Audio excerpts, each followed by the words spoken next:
formule bi mu nag.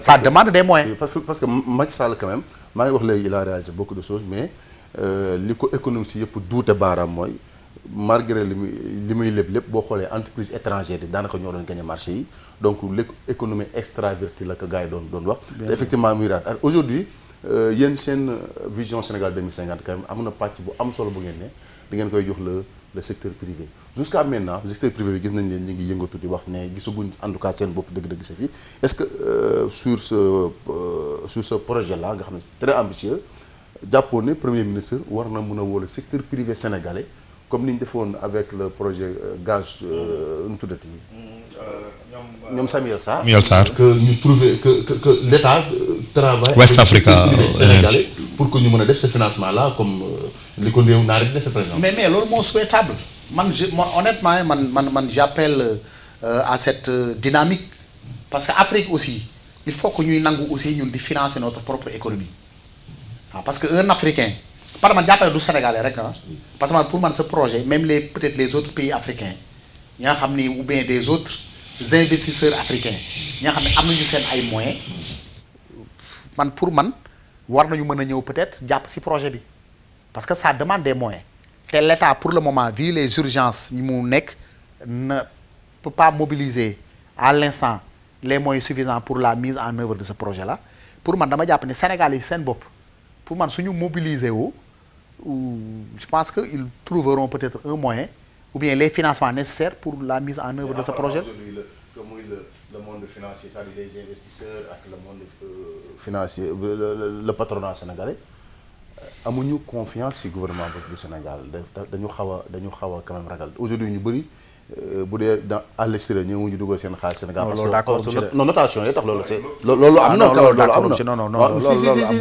si c'est-à-dire aujourd'hui amugul benn projet bu mag boo xam ne dañu naan les partenaires techniques financiers ñoo ko financé.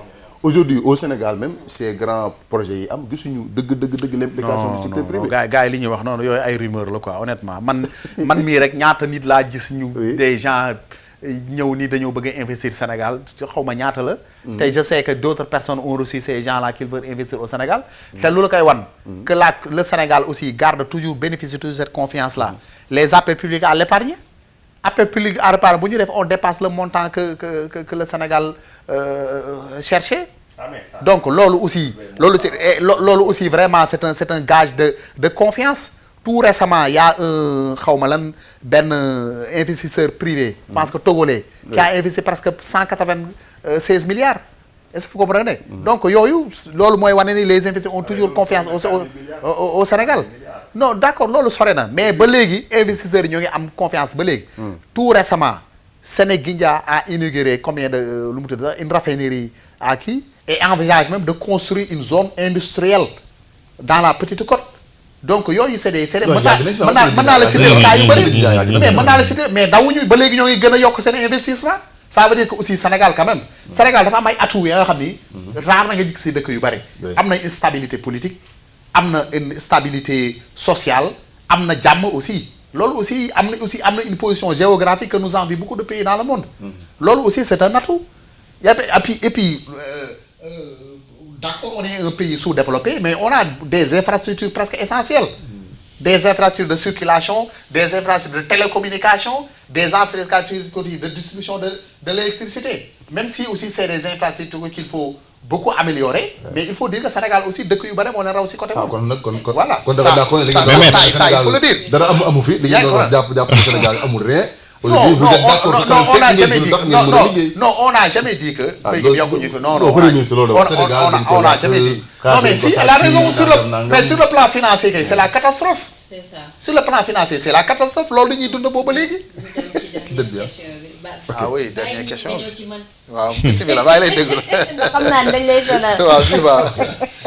mooy diggante Diomaye waaw exactement mooy diggante Diomaye ak ñenn ci coordinateur départementaux Pastef yi mu mel ni bokkatoo leen li ngeen di wax maanaam langage yi dootul benn am na ñenn militants yi saako sax compte rendu mu génn mais qu'est-ce qui se passe entre Diomaye ak yéen pour ne pas dire Diomaye et le Premier ministre.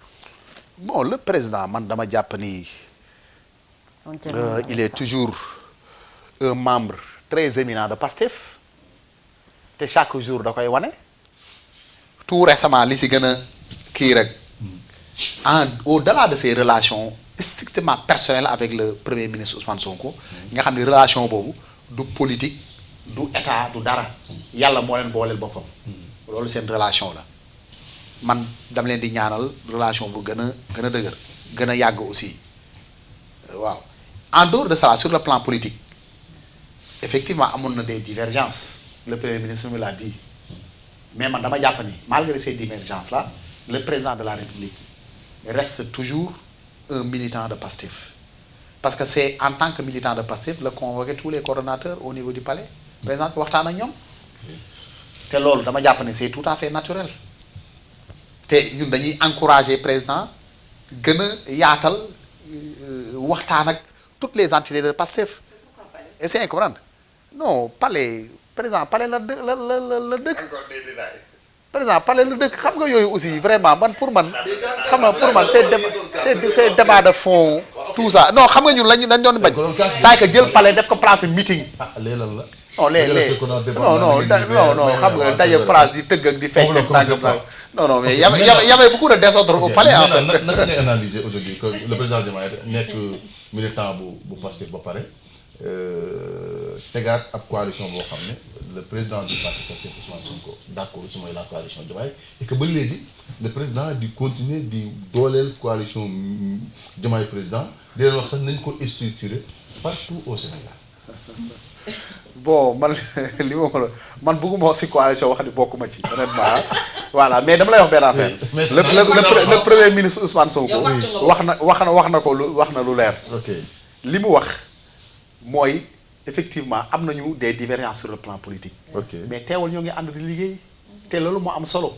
les Sénégalais avaient élu un ticket un tandem Diomaye Sonko te man ticket boobu man moom laa gëm ba léegi si loolu laa nekk te ñoom aussi loolu la ñuy wan Sénégal yi tous les jours si mën nañu naa am na des divergences politiques loolu du ñàkk te man gëm naa ni divergence lu ñu am divergence ils vont se retrouver man loolu laa gëm waaw non yooyu du ñàkk mais man loolu laa gëm te loolu laay ñaan yaa ngi ko mën parce que ñoom ñaar man gisuma lu leen mën a teqale quoi honnêtement parce que ils ont cheminé ensemble dans la difficulté dans des épreuves. Est-ce que vous comprenez? Ils se sont forgés dans ces situations extrêmement difficiles ba yegg si au pouvoir mën na am nag ay divergences de vue loolu fépp nañ koy gisee lenn rek laay ñaan yàlla musal ñu si mooy féewaloo baaxul. mais li am solo mooy divergence du ñàkk. ay nit suñu dee ànd di liggéey dañuy réeroo loolu du ñàkk kii mën na gis li kii mën na gisee ni mais teewul yéen nga ànd. mais ñu bëri si Pastef dañu jàpp ne le président Diomaye dafa am ambition en 2029. waaw non bu mel ne ñoom Waly Diouf Bodiang ñoom Bassirou Kébé gars yooyu nga xam ne ay radicaux lañ. ñoom dañ ne Diomaye doit travailler pour l'élection de Sonko en 2029. waaw non mais donc aujourd'hui lan moo ñu gis si loolu. Diomaye laisse-moi terminer xam nga foofu yow. gars yi xam nga ne le président xam nga man du ma wax si ay njort. président taxul fenn ni day nekk candidat. au contraire li mu wax. il travaille toujours pour que Ousmane Sonko nekk président.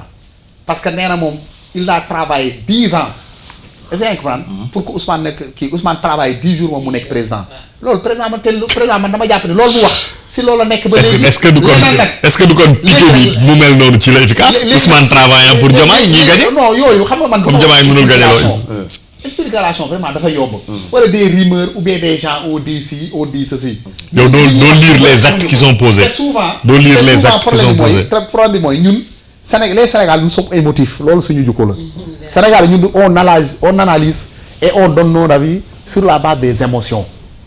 situation vient tël rek non mais émotion na ci demee fee yi dina am. Diomaye day teg pion ba teg ab permanence. non quand même si la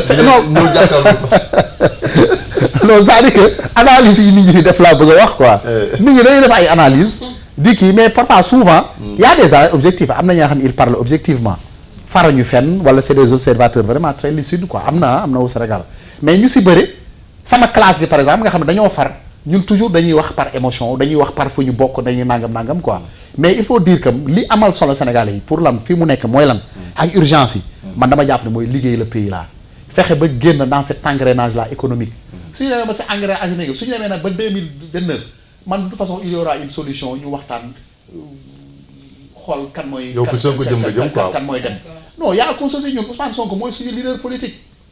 man Pastef laa bokk Ousmane Sonko mooy sama leader politique. s'il est empêché sur le plan s'il est empêché. non yegg yooyu ay hypothèse la quoi man du ma expliquer. c'est plus ay hypothèse. plus que hypothèse non man du ma expliquer ay hypothèse quoi. mais l'essentiel xam nga man la ma gëm président de la république. man en tout cas man bi ma xamoon moom laa gëm ni moom moo fi nekk ba léegi. moom yàgg na ma wax ni ma. mu ni ma Babacar. man ay nguur yi yëngalu ma honnêtement. te man gëm naa nii muy doxalee nii. man gëm naa ni si loolu la nekk. la sobriété quoi. il est toujours sobre honnêtement il faut le dire.